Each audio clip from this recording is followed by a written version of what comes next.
Hi student, आज हम लेके आए हैं क्लास 10th का साइंस का मॉडल सेट।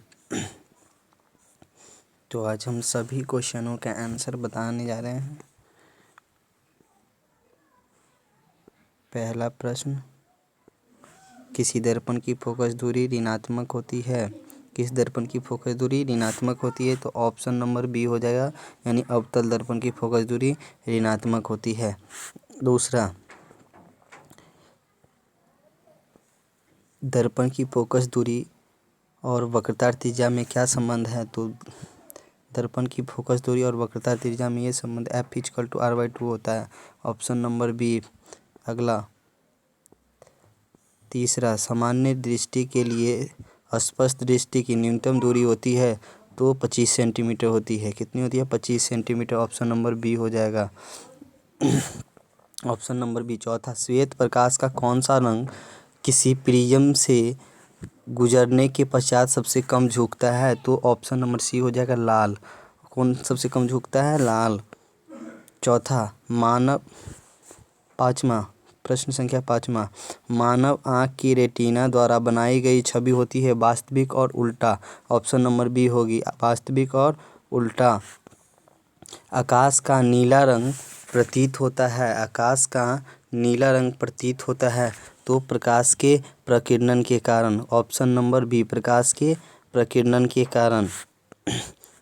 7वां, किस दर्पण से वस्तु का प्रतिबिंब बड़ा बनता है? किस दर्पण से वस्तु का प्रतिबिंब बड़ा बनता है? तो ऑप्शन नंबर बी हो जाएगा, यानी अवतल दर्पण से। अगला प्रश्न 8वां, निम्नलिखित में कौन से लेंस निकट दृष्टि दोष को ठीक करने के लिए उपयोग किया जाता है?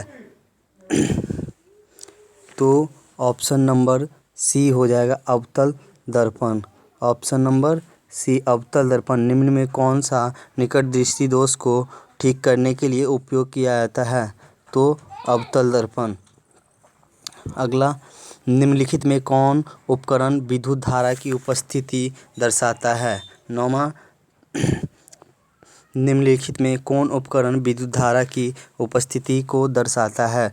तो आंसर हो जाएगा ऑप्शन नंबर ए, गैल्वेनोमीटर।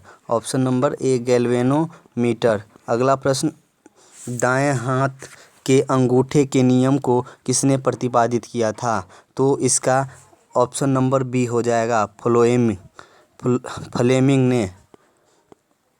अगला प्रश्न, प्रश्न संख्या 11, विभवांतर का ऐसे मात्रक होता है? तो विभवांतर का ऐसे मात्रक वोल्ट होता है। ऑप्शन नंबर ए, विभवांतर का ऐसे मात्रक वोल्ट होता है। Option number A. अगला, निम्नलिखित में किस संयोजन द्वारा प्रतिरोध का मान बढ़ता है? तो श्रेणी क्रम में प्रतिरोध का मान क्या होता है? बढ़ता है। ऑप्शन नंबर ए हो जाएगा, 12 का। अगला प्रश्न, चुंबकीय बल रेखा की प्रकृति होती है।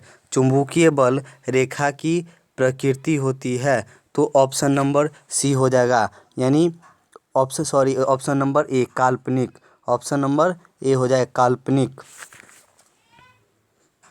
अगला प्रश्न संख्या 14, 1 किलोवाट घंटा किसके बराबर होता है? तो 1 किलोवाट घंटा किसके बराबर होता है? तो ऑप्शन नंबर 3.6 × 10⁻6 जूल का। 3.6 × 10⁻6 जूल का। अगला प्रश्न होगा 15, नवीकरणीय ऊर्जा का स्रोत है।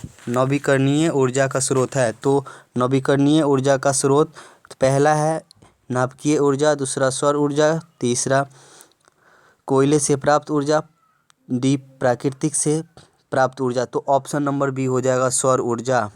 नाभिकीय ऊर्जा का स्रोत क्या है? सौर ऊर्जा है। Option number B. अगला 16, कौन सा लेंस अपसारी लेंस कहलाता है? कौन सा लेंस अपसारी लेंस कहलाता है? तो अवतल लेंस अपसारी लेंस कहलाता है। प्रश्न संख्या 17, प्रकाश का प्राथमिक वर्ण कौन है? प्रकाश का प्राथमिक वर्ण, तो ऑप्शन ए लाल, ऑप्शन बी नीला, ऑप्शन सी हरा। तो इसका आंसर हो जाएगा उपयुक्त सभी। उपयुक्त सभी 17 का हो जाएगा उपयुक्त सभी, डी, ऑप्शन नंबर डी। अगला 18, निम्नलिखित में कौन नेत्र का रंगीन भाग होता है? निम्नलिखित में कौन नेत्र का रंगीन भाग होता है? तो पहले ऑप्शन नंबर ए हो जाएगा कॉर्निया। ऑप्शन नंबर ए हो जाएगा कॉर्निया। 1 HP बराबर होता है, 1 HP बराबर होता है 746 वाट का। 1 HP बराबर होता है 746 वाट का। ऑप्शन नंबर 20, विशालक शीशा होता है। विशालक शीशा होता है, तो विशालक शीशा होता है, विशालक शीशा जो होता है वो उत्तल लेंस में होता है। विशालक शीशा जो होता है वो उत्तल लेंस में, ऑप्शन नंबर बी हो जाएगा। अगला प्रश्न संख्या 21, प्रश्न संख्या 21 हो जाएगा, जब किसी चालक तार से विद्युत धारा प्रवाहित होती है तो गतिशील कण क्या होते हैं? गतिशील कण हैं, तो इलेक्ट्रॉन है। उसका गतिशील कण इलेक्ट्रॉन है। ऑप्शन नंबर डी हो जाएगा। ऑप्शन नंबर डी हो जाएगा। अगला 22 का एम्पियर घंटा मात्रक है, तो एम्पियर घंटा जो मात्रक है वो आवेश का है। ये इसका ऑप्शन नंबर बी हो जाएगा, आवेश का। अगला प्रश्न, निम्नलिखित में कौन सा मात्रक वाट के बराबर होता है? तो वो हो जाएगा जूल प्रति सेकेंड के। ऑप्शन नंबर ए, जूल प्रति सेकेंड के। ऑप्शन नंबर ए हो जाएगा। अगला प्रश्न है, विद्युत धारा का मात्रक है। विद्युत धारा का मात्रक एम्पियर होता है। Option number A. 24 का ऑप्शन नंबर ए हो जाएगा। गैल्वेनो ग्लोबल वार्मिंग के लिए उत्तरदायी है। ग्लोबल वार्मिंग के लिए ऑप्शन 25 का ग्लोबल वार्मिंग के लिए उत्तरदायी है, तो ऑप्शन नंबर सी हो जाएगा, CO2 का। ऑप्शन नंबर सी हो जाएगा, CO2 का। अगला प्रश्न, शरीर में भोजन का पचना किस प्रकार की अभिक्रिया है? शरीर में भोजन का पचना कौन सा अभिक्रिया है? तो उपचयन अभिक्रिया है। Option number A. कौन सी अभिक्रिया है? उपचयन अभिक्रिया है। अगला प्रश्न संख्या 27, कली चूना पर जब जल डाला जाता है तब अभिक्रिया होती है, तो कौन सी अभिक्रिया होती है? तो ऊष्माक्षेपी अभिक्रिया होती है। Option number A. Option number A, 27 का ऑप्शन नंबर ए हो जाएगा। अगला प्रश्न, निम्नलिखित में कौन सबसे अधिक अभिक्रियाशील है? प्रश्न संख्या 28, निम्नलिखित में कौन अधिक अभिक्रियाशील है? तो Ag हो जाएगा। Option number C. Option number C. अगला, चूना जल का रासायनिक सूत्र जो क्या होता है? चूना जल का रासायनिक सूत्र, तो चूना जल का रासायनिक सूत्र CaOH2 होता है। Option number D, CaOH2। Option number D हो जाएगा।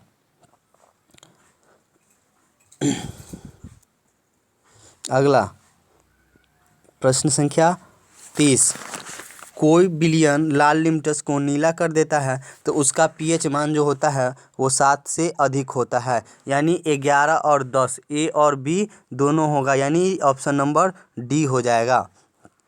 30 का ऑप्शन नंबर डी होगा। अगला, एल्काइन में कार्बन के बीच कितने सहसंयोजक बंधन होते हैं? तो एल्काइन में कार्बन के बीच 3 सहसंयोजक बंधन होते हैं। कितने? 3 सहसंयोजक बंधन होते हैं। अगला प्रश्न संख्या 32, ग्लूकोज का आणविक सूत्र, तो ग्लूकोज का आणविक सूत्र C6H12O22 होता है। ऑप्शन नंबर ए हो जाएगा। 32 का ऑप्शन नंबर ए हो जाएगा, C6H12O6। अगला प्रश्न 33, उच्च वसीय अम्लों के सोडियम लवण को कहते हैं।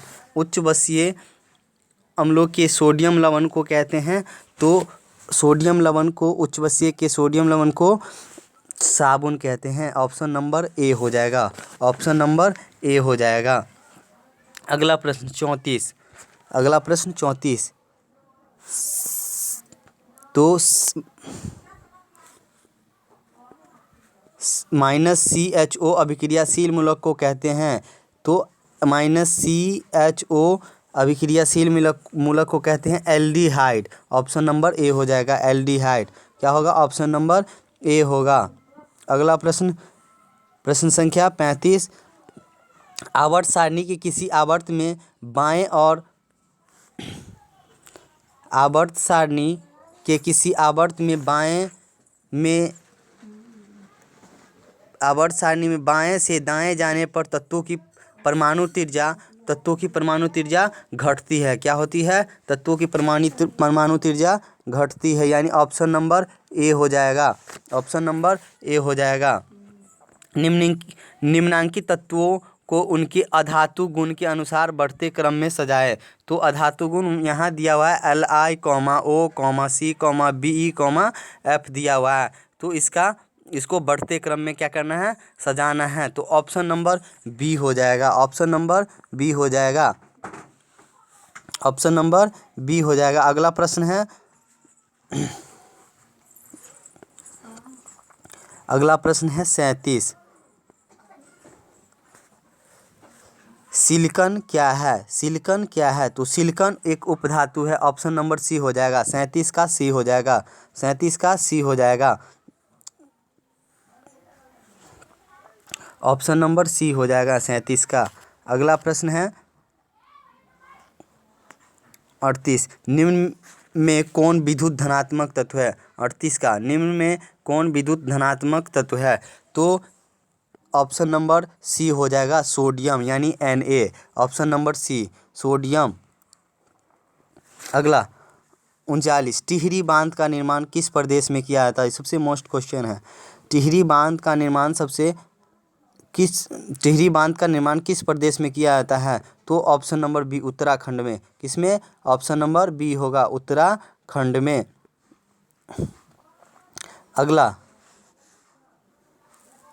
अगला प्रश्न है 40। निम्नांकित में किस धातु को किरोसिन में डुबोकर रखते हैं? किस धातु को किरोसिन में डुबोकर रखते हैं? तो हम सोडियम को